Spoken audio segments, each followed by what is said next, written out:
Hey guys, welcome back to another episode. So today I'm going to be changing out the radiator and the water pump in my 97 BMW M3. I've been needing to do it for a while. It's finally going to get done. Also, I'm going to be replacing this radiator fan as well. As you can see, it's grenaded. So that's what I got going on for today. I also got me another package in today. It's right here. Let's open it up, see what it is. It's my catch can. Basically, it's a oil separator.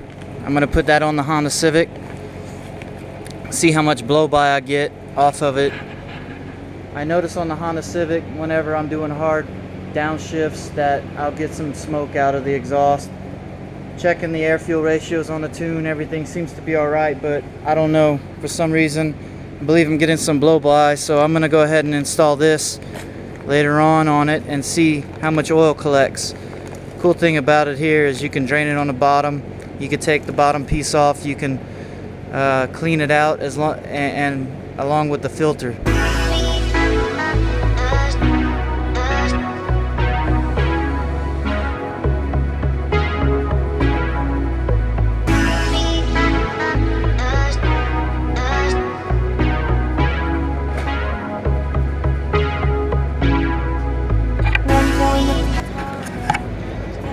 So I got the top plastic cover off and a little air vent that feeds down to cool off the alternator. Next, I'm going to be taking off the air intake and the protector right here as well.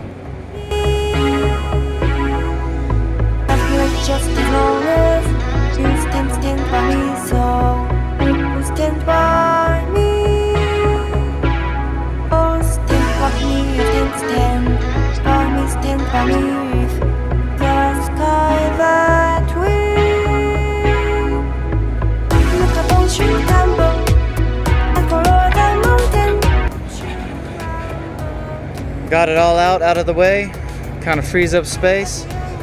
So now I have to drain my coolant, take off my belts, and disconnect the coolant lines, pull the radiator, and that'll expose the fan and water pump for me.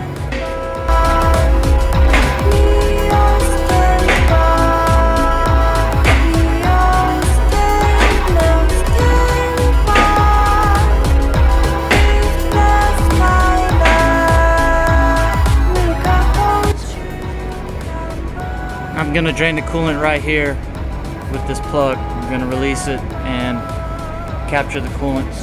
Coolant's still good. I didn't change it out not too long ago, so BMW coolant's very expensive, and there's nothing wrong with using coolant that's still good.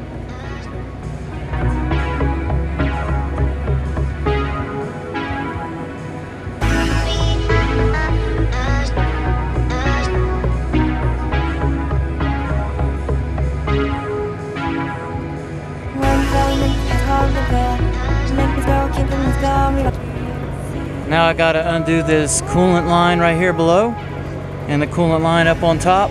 Also, I gotta get to the coolant line that goes to the reservoir here up on the side. And then after that, I should be able to undo the clamps and fish out the radiator. I got the radiator out right here. Got the cowling out. The way I set it up on this was I put a coupler right here. On the factory setup, it has the hose feeding all the way from around down under here. It could be a pain in the butt to take off. What I went ahead and did when I ordered new hoses for it back a while back, I noticed the length was just a little bit off, so I went ahead and I added this piece here, a couple couplers right here to make the right length to go in right there. So this actually makes it a lot easier when I'm taking the cowling, the guard off. So I just go ahead and I loosen it here and I take it off there. It allows me to just point this down and drain the coolant into the drain right there.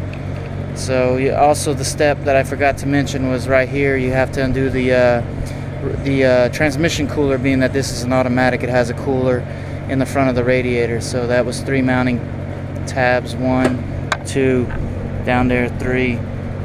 Took that off, got it all freed up now, so Now I'm gonna go ahead and try to attempt to take this fan clutch off. The fan clutch, it's reverse thread and it is a pain in the butt. You have to, the way I do it, I have an air tool, a pneumatic tool that allows me to take it off, so hopefully I'll have success doing it. Alright, what a pain in the butt. I finally got it out. So here it is. I had to take the whole assembly out. My fan clutch would not come off, even with my pneumatic tool here. So I took off the pulley bolts, and that gave me enough room to get to the nuts behind it holding the pump in. Got the pump nuts off.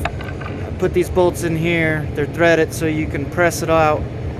Got it freed up. Got it out, luckily. Now I got to figure out how to get that fan clutch out with it all out. And that's where it used to be, right here. So making progress. So I had this thing in the vise down right here, clamping it.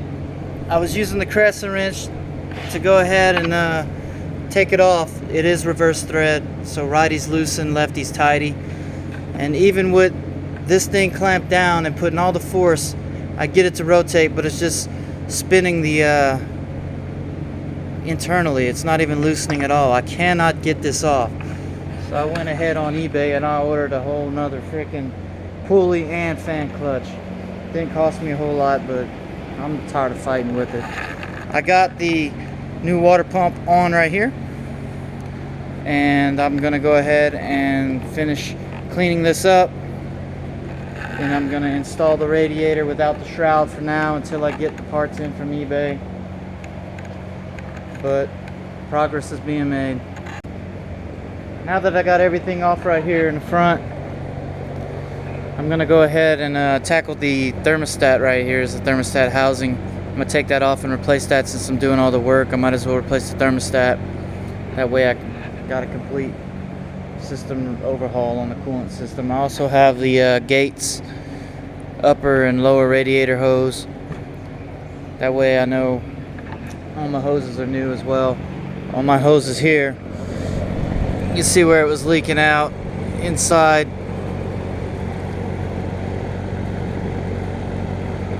They're still good, but I don't know. I just don't like reusing them. It doesn't cost that much more for radiator hoses, and I'm putting new radiator and pump and all that in there. I'm just gonna go ahead and replace that. And also, I want to talk about the camber caster plates. I ended up changing the position of them. I couldn't figure out, because in the pictures it has these sideways right here, but there was no way to put them sideways with the line indicators facing sideways. They were diagonal, as you saw in the video before, but I went ahead and put them back that way because on the alignment tool I couldn't get the caster and the camber just right, and then it just dawned on me, might as well put them that way, so I did. And I'm gonna go ahead and redo the alignment, and it should be right up in spec after that. And the spacers I had right here, they're 10mm spacers.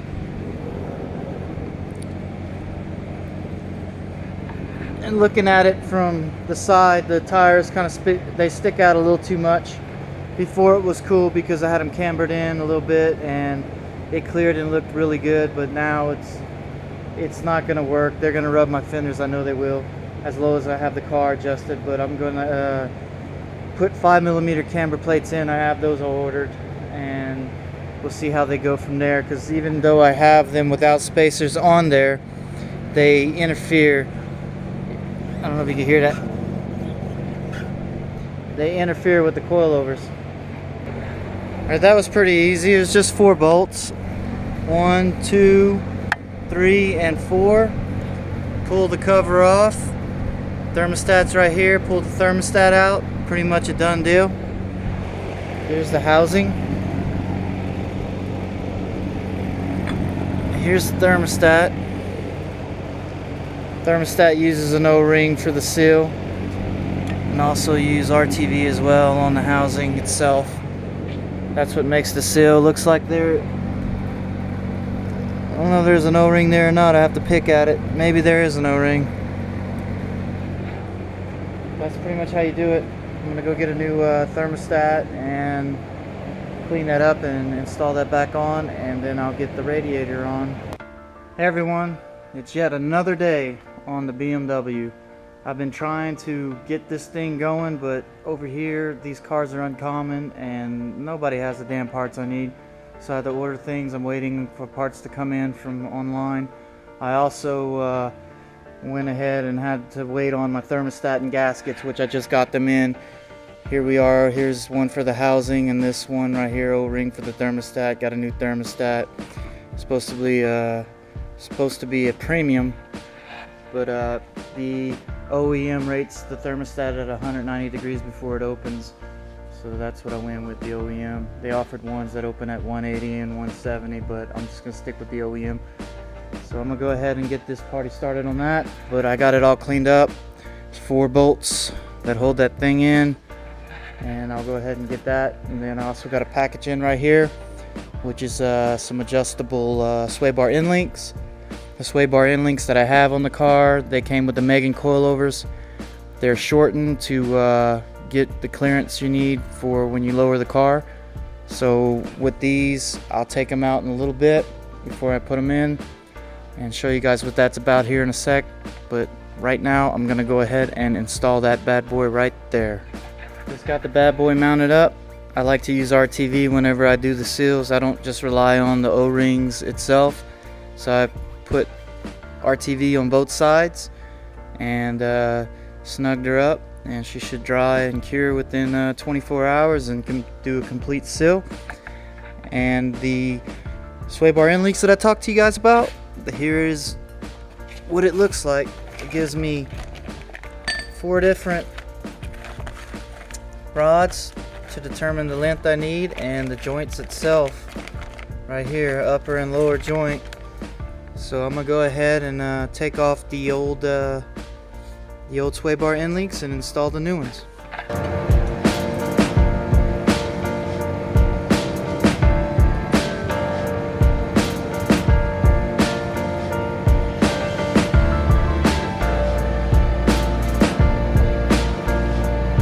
Like that. 2 nuts on each end, one for the sway bar and the other one that connects to the coilover or the strut. So here's what they look like together. To get the length, I had to go with the shortest rod right here, but as you can tell, they're about the same size now. I'll make my final adjustments whenever it's in the vehicle, but it's not a bad gig. The reason I'm replacing these is when I was going to tighten one down, it just kept slipping on the thread. Right here, as you can tell, it was stripped. So that's a no-go for me. I don't like, putting vehicles together half-assed. So I went ahead and got these adjustable ones. It really looks trick, and I like it a lot. So I got them in. They're not tightened down. I went ahead and I left them loose so I can make my adjustments after they're installed. They don't have the little Allen key heads on the end to hold them in place, so I had to kind of use angle-less pressure to hold the bolt part of it tight, so I can get the lock nut on the get it all tightened down. But now that it's tightened down on each end, I'm gonna make my adjustments to bring this inward just a little bit to give me more clearance, and it should be good after that. I should be able to just snug it up and we're good to go. Alright, I got everything together. Nice and tight. Joints are aligned. That took me a little bit of a trial and error to get it to line up, so I had to tighten one end, rotate till it was centered, and tighten the other end. Looks good. I like it a lot. It didn't really make much of a difference no matter how much I adjusted in or out on the sway bar. I thought it would, but it never was an issue before. It's about where it was before. Not a big deal. So I hope you guys are enjoying the content. I try to keep things fresh, and it makes my job a little bit more exciting doing my projects. I look forward to editing. I'm getting better at it. I hope you guys can tell that. But yeah, I'm learning as I go. So I think this is a good time for me to go ahead and end this episode. I'm gonna go ahead and start another episode whenever the parts come in. and I'm gonna get the vehicle back on the alignment rack. I'll reshoot that and I'll show you guys the end result. So thank you guys for watching. Go ahead and hit the like button, comment, subscribe. See y'all in the next episode.